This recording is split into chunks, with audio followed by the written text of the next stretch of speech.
Welcome back to the Ruddy Brew. T-Edge, King Beaker for the Brew. And this is part two of racism and where its origins began with the whitewashing of the Christian faith and racism beginning in the church. If you feel like you're ready to dive into this a little deeper, then come along with me. You know I want to talk about it. It ain't no fault that you scared of the dark, though. Black.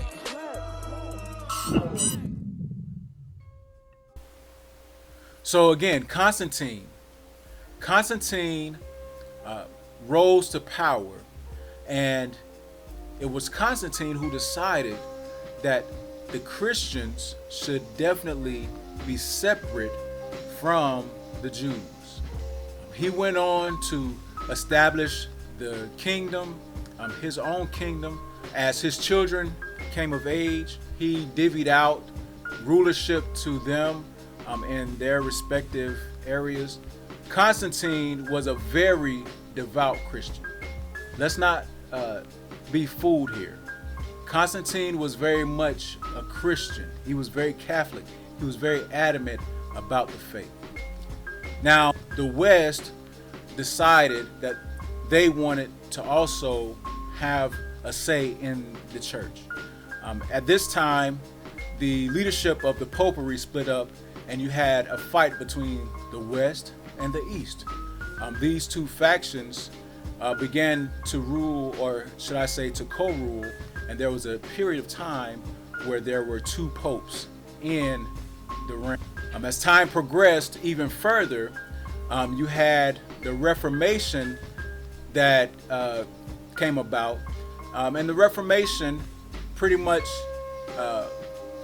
popped off with who we know as Martin Luther. There was also John Calvin and a few others, but out of the Reformation came what we know today as Protestantism.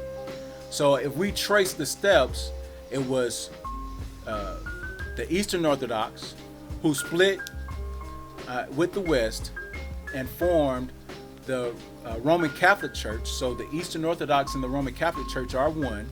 To this day, they're trying to figure out how they can reconcile. But from the Reformation, we now have Protestantism.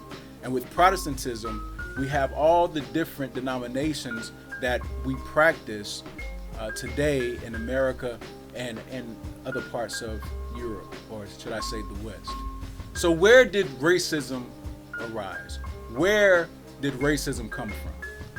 We've already discussed that Constantine wanted to make sure that the Christian church was separate from the Jews or the Hebrew religion. They wanted nothing to do with the Jews. In the history of the Jews, from the earliest time to the present day, from Heineck Professor H. Graetz, Volume 2, we have a few different snippets. Now, I won't read them all, but I'll go through a couple for you here. And the others I will also include so that you can go back and read at your leisure.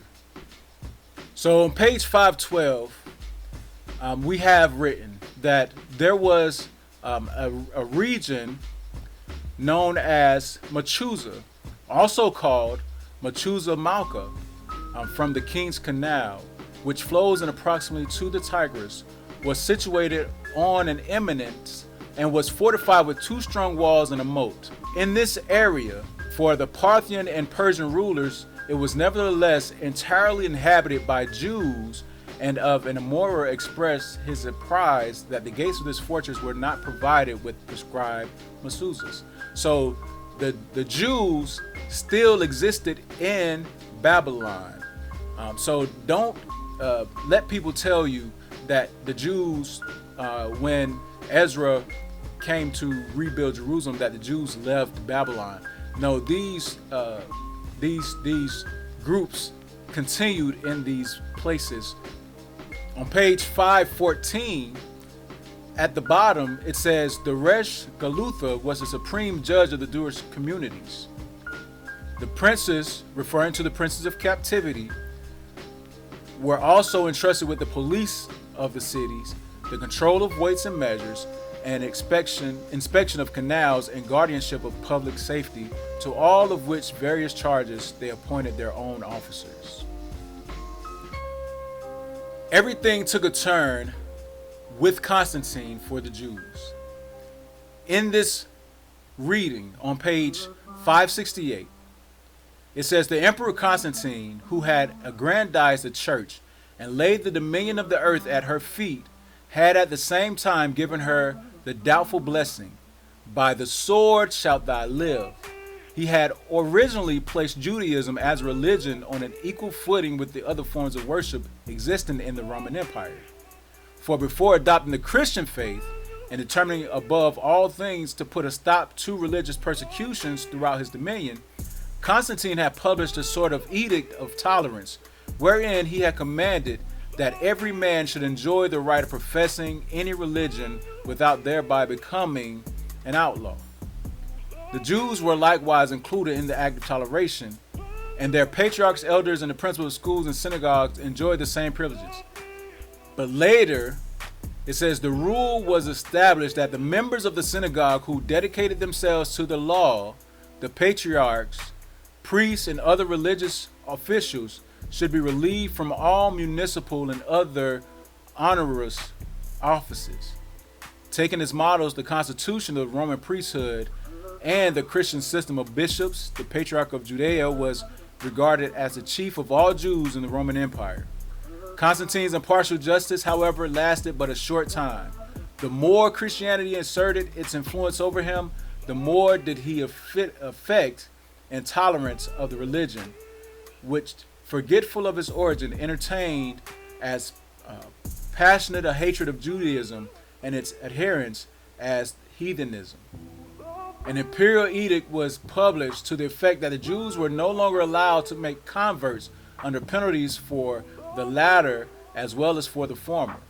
Finally, proselytism of the Christian was afforded the aid of the state, and the Jews were forbidden to pronounce upon such members of their community as apostatized the punishment which Christianity was nevertheless permitted to inflict in terribly aggravated degree upon its own adherents who left its fold. All who dare to attack the apostates with stones or any other manner should be delivered to the flames together with their accomplices. The church expressly aimed by all sorts of promises at seducing the weaker members of the Jewish community from their faith, laying a special emphasis on the disadvantages which would accrue from adhesion to Judaism and on the benefits which the apostate would derive from the state. Which do you suffer death for your God? See to what punishments and privileges he has condemned you. Come to us, we will make you dukes and governors and captains. On page 570, at the Council of Nice, the last thread was snapped which connected Christianity with its parent stock. The festival of Easter had up until now been celebrated for the most part at the same time as the Jewish Passover, and it was thus the Sanhedrin in Judea which calculated and fixed a day for its celebration. But in future, its observance was to be rendered altogether independent of the Jewish calendar. On page 574, at the top it says, at the very beginning of Constantius' reign, the Jewish teachers of the law were banished. In consequence of this decree, several of them emigrated to Babylon. The consequences of these events were the decline of the Academy of Tiberius. The sentiment of hostility nourished by Constantius against the Jews also manifested itself in several laws aimed at them. The causes of this persecution remain involved in complete obscurity. It is impossible to estimate.